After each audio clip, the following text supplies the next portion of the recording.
আজকে করব আমি সরিষা শাক ভাজি। প্রথমে আমি পেঁয়াজ রসুন দিয়ে দিচ্ছি, তো লাল লাল করে ভেজে নেব। এখন আমি সরিষা শাকগুলি দিয়ে দিব, এর মধ্যে একটু লবণ দিয়ে দেব।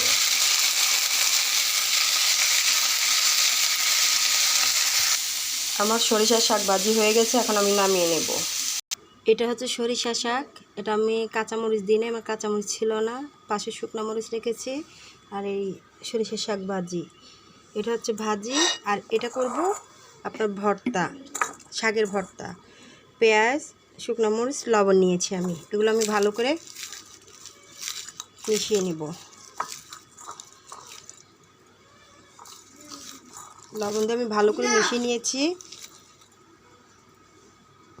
এখন আমি এই যে সরিষা শাকটা ভালো করে ধুয়ে ছোট ছোট করে কেটে নিয়েছি।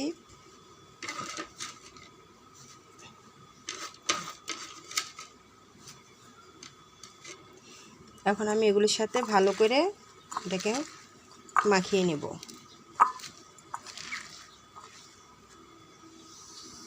এখন আমি এটার মধ্যে তেল দিয়ে দিচ্ছি, সরিষার তেল।